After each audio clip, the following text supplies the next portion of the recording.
প্রিয় ছাত্রছাত্রীরা, আজকে আমি তোমাদের করাবো কোষে দেখি 20। এই কোষে দেখি 20তে আমরা বৃত্ত সম্পর্কে জানব। দেখো, একের দাগে কি বলেছে? বলেছে বৃত্তের ছবি দেখি ও নিচের প্রশ্নগুলির উত্তর খুঁজি।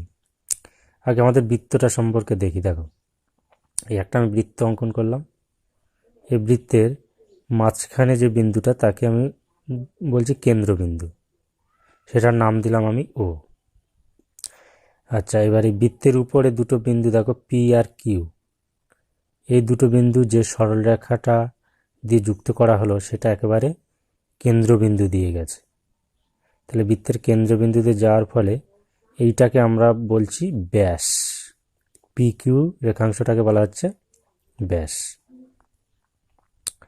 আচ্ছা, আবার দেখো, এই কেন্দ্রবিন্দু ও থেকে পরিধি পর্যন্ত যে এস, এই যে রেখাংশটা, এটাকে আমরা কি বলবো?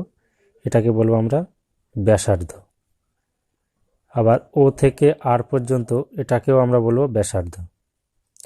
তাহলে তুমি এখানে এই ও থেকে কিউ পর্যন্ত এটাকেও ব্যাসার্ধ বলতে পারো, ও থেকে পি পর্যন্ত এটাকে ব্যাসার্ধ বলতে পারো। আচ্ছা, আবার দেখো, এই যে পরিধির উপরে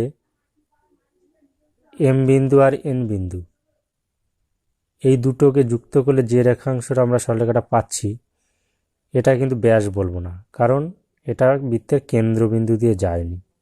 তাহলে এটাকে কি বলবো আমরা? এটাকে আমরা বলবো বৃত্তের জ্যা। তাহলে বৃত্তের জ্যাটা কি হলো? বৃত্তের উপর পরিধিস্থ দুটো বিন্দু পরস্পর যুক্ত করলে যে রেখাংশটা পাচ্ছি সেটাকে বৃত্তের জ্যা বলছে। তাহলে আমরা পি কিউকেও জ্যা বলতে পারি। তাহলে পি কিউ রেখাংশটাও বৃত্তের জ্যা। আবার এর একটা নাম হচ্ছে, সেটা হলো ব্যাস। কেন না? যেহেতু এটা কেন্দ্রবিন্দু দিয়ে গেছে। ঠিক আছে,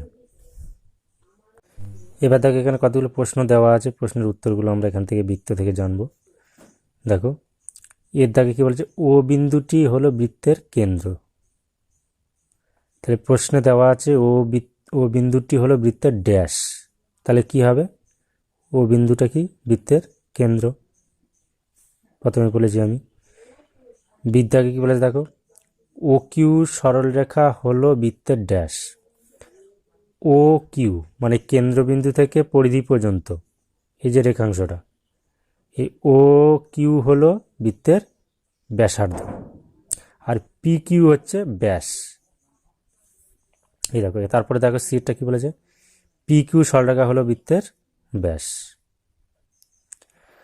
ডিএরটা দেখো, ডিএরটা বলেছে ওপি সরলরেখাংশ হলো বৃত্তের ড্যাশ। তাহলে ও পি কেন্দ্রবিন্দু থেকে পরিধি পর্যন্ত যে রেখাংশ সেটাকে বলা হচ্ছে বৃত্তের ব্যাসার্ধ। তারপরে ইর দাগে দেখো কি বলেছে? এম এন সরলরেখাংশ হলো বৃত্তের ড্যাশ। এম এন, এই যে এম এন, এই রেখাংশটা হলো কি? বৃত্তের জ্যা।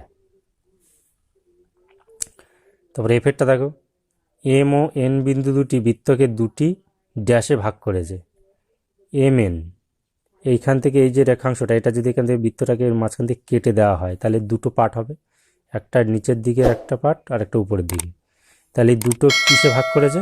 না, বৃত্ত চাপে ভাগ করেছে। দেখো, অর্থাৎ এই এম এন এইটা একটা বৃত্তচাপ, আবার এই দিকটা এম এন, এই পুরো বড় অংশটা একটা বৃত্তচাপ। অর্থাৎ এম এন রেখাংশটা কি করেছে? বৃত্তটাকে দুটি বৃত্তচাপে ভাগ করেছে। তারপর দেখো যেটা কি বলেছে? এস আর বৃত্তচাপ এসও ও আরও ব্যাসার্ধ দ্বারা সীমাবদ্ধ বৃত্তাকার ক্ষেত্রের অংশ হলো ড্যাশ। অর্থাৎ এস আর, এই যে বৃত্তচাপটা, আর এস ও ব্যাসার্ধ, আর ও ব্যাসার্ধ, এই তিনটি অংশ দ্বারা যে সীমাবদ্ধ অঞ্চল, অর্থাৎ এই অংশটা পুরোটা, এইটাকে কি বলা হচ্ছে? বৃত্তের, এই অংশটাকে বলা হচ্ছে বৃত্তের কলা, অর্থাৎ বৃত্তকলা। তাহলে এই বৃত্তাকার ক্ষেত্রের অংশ হলো বৃত্তাকার কলা বা বৃত্তকলা। এই চিত্রটাকে দেখো কি বলেছে? পি কিউ ব্যাসের প্রান্তবিন্দু দুটি বৃত্তকে যে দুটি সমান অংশে ভাগ করেছে তাকে বলে ড্যাশ। তাহলে পি কিউ, এই যে ব্যাস বা রেখাংশটি, বৃত্তটা কি করেছে? দুটো অংশে ভাগ করেছে, তাহলে এই দুটো অংশে কী বলা হবে? এটাকে বলা হবে অর্ধবৃত্ত। কারণ দেখো বৃত্তের ঠিক মাঝখান দিয়ে তো এই সরলরেখাটা গেছে, আর ঠিক এই সরলরেখাটা যদি মাঝখান দিয়ে কেটে ভাগ করা হয় দুটোকে, তাহলে দুটো বৃত্তের কী হবে? অর্ধেক অর্ধেক হবে, অর্থাৎ দুটোই অর্ধবৃত্ত হবে। অংশে ভাগ করেছে, তাহলে এই দুটো অংশে কী বলা হবে? এটাকে বলা হবে অর্ধবৃত্ত। কারণ দেখো বৃত্তের ঠিক মাঝখান দিয়ে তো এই সরলরেখাটা গেছে, আর ঠিক এই সরলরেখাটা যদি মাঝখান দিয়ে কেটে ভাগ করা হয় দুটোকে, তাহলে দুটো বৃত্তের কী হবে? অর্ধেক অর্ধেক হবে, অর্থাৎ দুটোই অর্ধবৃত্ত হবে। এবার দুয়ে দেখো কী বলেছে, দেখো ঠিক বাক্যের পাশে টিক চিহ্ন এবং ভুল বাক্যের পাশে ক্রস চিহ্ন দাও। দেখো এর দ্বারা কী বলছে? বৃত্তের সব ব্যাসই জ্যা। তাহলে বৃত্তের ব্যাস কোনটা? আমরা জানি বৃত্তের কেন্দ্রবিন্দু দিয়ে যেটা যাচ্ছে সেটাকে বৃত্তের ব্যাস বলা হচ্ছে। তাহলে এই ব্যাসটাকে কি বলা হচ্ছে? জ্যা বলতে পারি তো। তাহলে এটা কী হবে? ঠিক, বৃত্তের সব ব্যাসই জ্যা, তাহলে এটা ঠিক।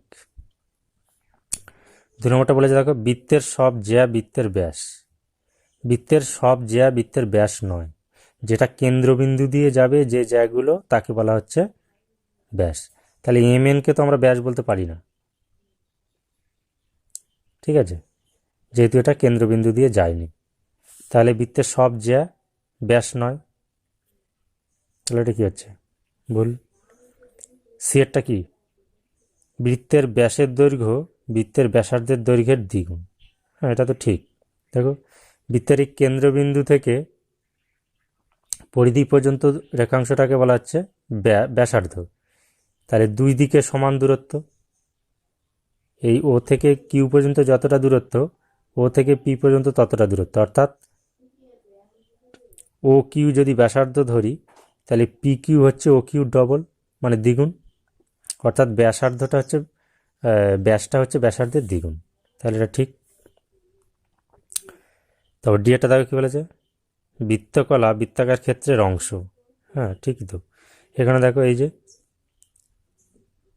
তখন বললাম এই যে বৃত্তকলা কোনটা, এই যে এস আর ও, এই যে অংশটা এটা বৃত্তকলা, তাহলে এটা কি বৃত্তেরই অংশ তো, এটা ঠিক। তারপরে বৃত্তচাপ বৃত্তের অংশ। এই যে বৃত্তচাপ কোনটা, ধরো এস আর, এটা একটা বৃত্তচাপ, তাহলে এটা কি? এটা একটা বৃত্তের অংশ, তাহলে এটাও ঠিক। এবারটা কি বলে দেখো বৃত্তের কেন্দ্র বৃত্তাকার ক্ষেত্রের একটি নির্দিষ্ট বিন্দু। এই যে ধরো এই যে একটা বৃত্ত, তাহলে এই বৃত্তের এই যে কেন্দ্রটা একটা কি নির্দিষ্ট বিন্দু, বৃত্তের ঠিক মাঝামাঝি একটা নির্দিষ্ট বিন্দু, তাহলে এটাও ঠিক। আচ্ছা, একই বৃত্তের যে কোনো দুটি ব্যাস অবশ্যই পরস্পর ছেদি।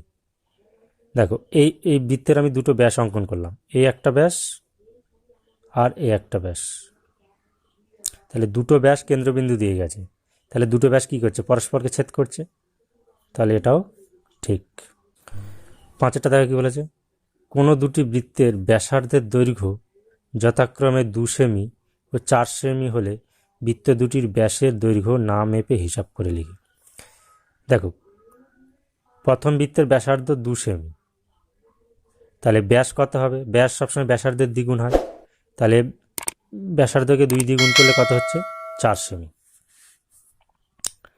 আর দ্বিতীয় বৃত্তের ব্যাসার্ধ কত বলেছে? 4 সেমি, তাহলে ব্যাস কত হবে? তার দ্বিগুণ, অর্থাৎ 4 সেমিকে 2 দিয়ে গুণ করলে কত হচ্ছে? 8 সেমি।